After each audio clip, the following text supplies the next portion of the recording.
Hi, I'm Kirby. I'm Dana. And we are Migratory Nerds. It's time for our latest adventure. Let's get exploring.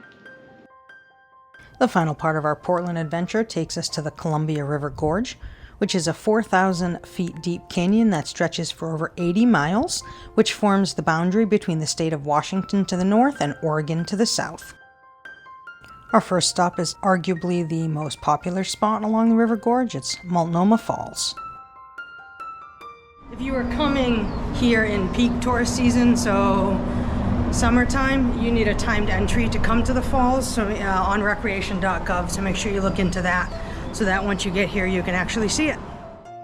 Multnomah Falls spans 2 tiers on basalt cliffs and is the tallest waterfall in the state of Oregon at 620 feet. The Multnomah Creek Bridge, built in 1914, crosses below the falls and is listed on the National Register of Historic Places.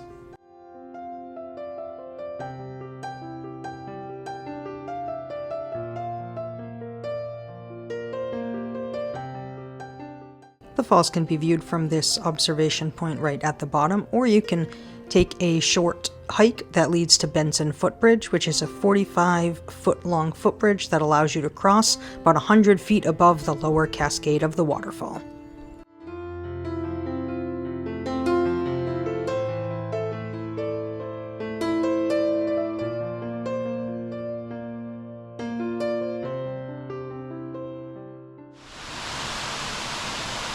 Coming in the peak of tourist season, expect this bridge, which has the beautiful view of the falls, to be insane.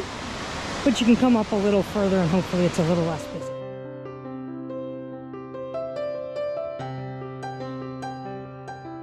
And if you walk a little bit past that bridge and up further, you get this stupid, ridiculous view.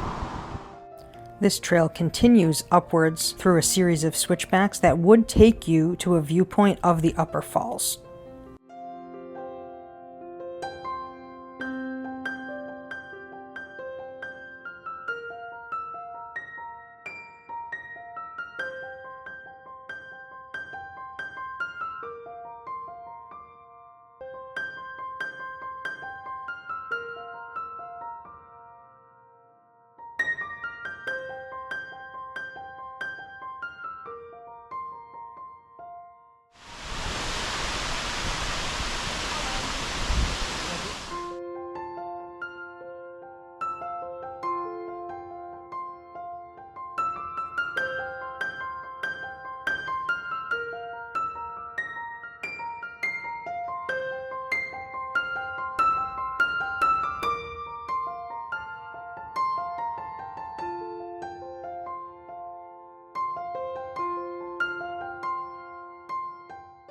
We did continue our hike for a little bit up past the footbridge. It is a pretty well-maintained path, but you do have decent elevation gain, and so it's not completely accessible friendly.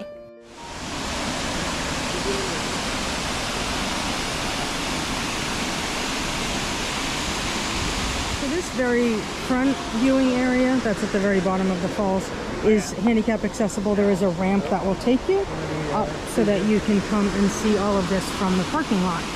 There are these steps to walk up, but there is a ramp over here to your left, so you could get up here even if you couldn't do so. You can't get a timed entry. There are tour companies that you can book through. That was a hop-on, hop-off waterfall trolley.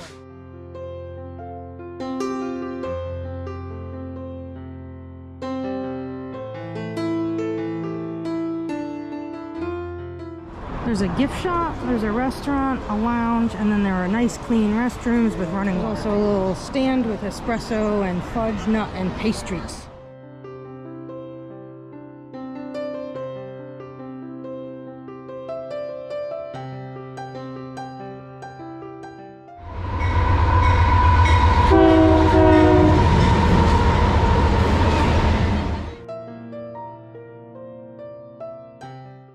This is Bridge of the Gods. It's a steel truss cantilever bridge that spans the Columbia River between Cascades Locks, Oregon and Washington State near North Bonneville.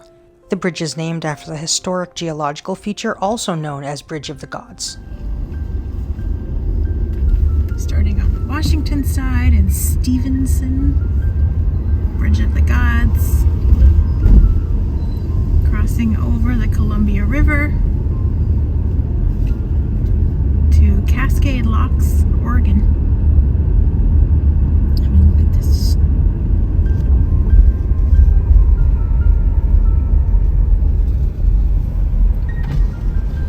$3 each way to go across the bridge.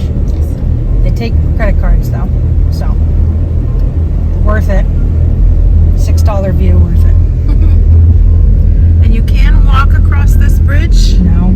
but you're walking in the traffic path. There's no footbridge area.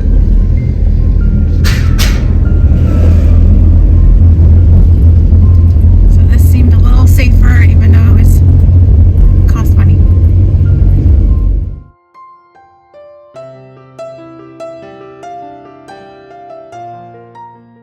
This is Tooth Rock Tunnel, which was built as part of the realignment required by the construction of the Bonneville Dam. You can actually see the original path of the Columbia River Highway above this tunnel as we enter it.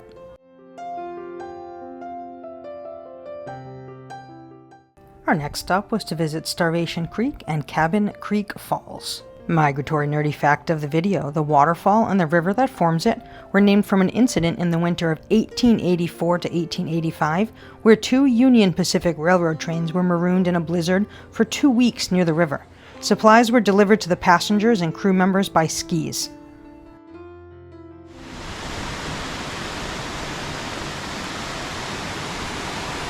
This one's super close. There's just a little picnic area right here that you can easily get to, and was pretty flat and paved, so pretty accessible. Cabin Creek Falls was accessed by a short walk on the paved historic Columbia River State Highway Trail.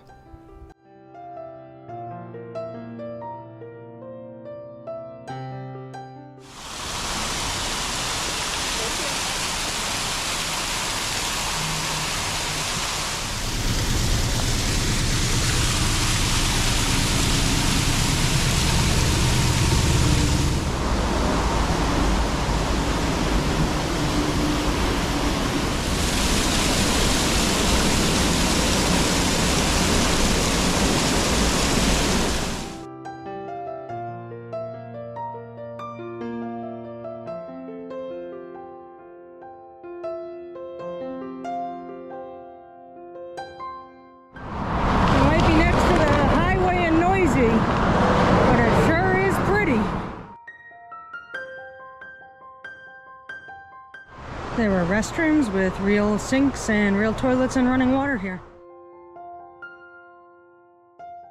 Next up is a look at the Columbia Gorge Hotel. In 1904, Hood River pioneer Robert Brand capitalized on the area's spectacular beauty by constructing the Wa Gwin Gwin Hotel, named for the waterfall on the property. The hotel operated successfully for 16 years. In 1920, the hotel and surrounding area was purchased by Simon Benson, and the original hotel torn down to allow construction for the new Hotel Benson, now known as the Columbia Gorge Hotel.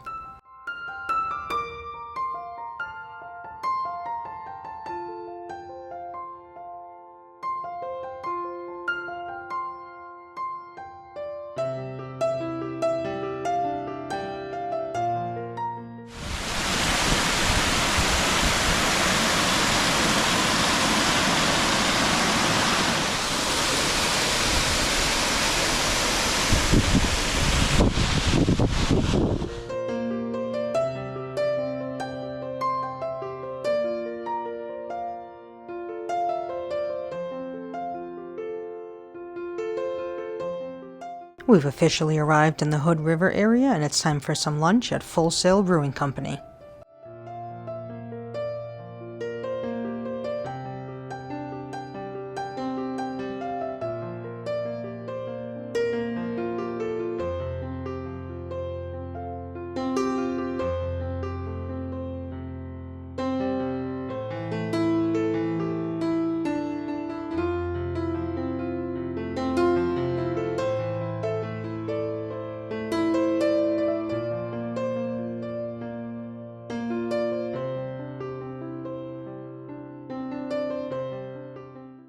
Our next stop is a drive along the Hood River Fruit Loop, which is a 35-mile scenic loop drive in the Hood River Valley.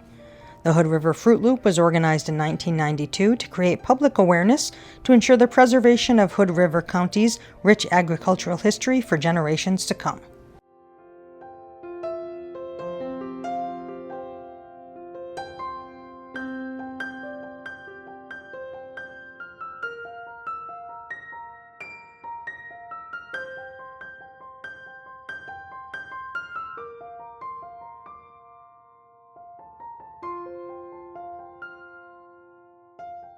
We're heading back towards Portland on historic Route 30, the historic Columbia River Highway. It predates Interstate 84 and was initially built as a European-style scenic road, showcasing natural beauty. All right, so we're driving back on the historic highway, and our first stop is Horsetail Falls. This section of the historic Columbia River Highway is known as Waterfall Alley for its concentration of, you guessed it, waterfalls.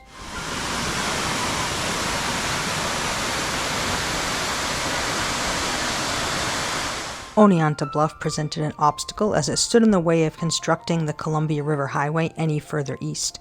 So a 25-foot long, 20-foot wide tunnel was bored into the rock and opened in 1914. The Oneonta Tunnel was bypassed in 1948 and filled with rubble. The tunnel was restored and reopened in 2009 as a trail to provide access to visitors from a parking area to Oneonta Gorge Creek and Falls. You can really see the fire damage, the trees up there. This area was heavily damaged by the Eagle Creek Fire, which burned more than 50,000 acres starting in September 2017, and it burned for 3 months.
Alright, so this is Vista House. So named because look at this. In 1913, Samuel Lancaster, assistant highway engineer supervising the Columbia River Highway project, proposed to construct a building on the summit of Crown Point to inspire the traveler along the highway. Completed in 1918, Vista House is approximately 44 feet in diameter and 55 feet high. The floors and stairs in the rotunda and the wainscoting in the lower level are Alaskan marble. Most of the interior rotunda is light cream marble and includes hand-carved drinking fountains.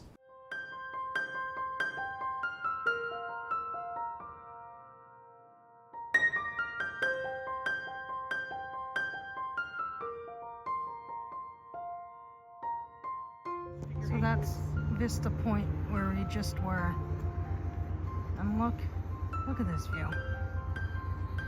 It doesn't look real.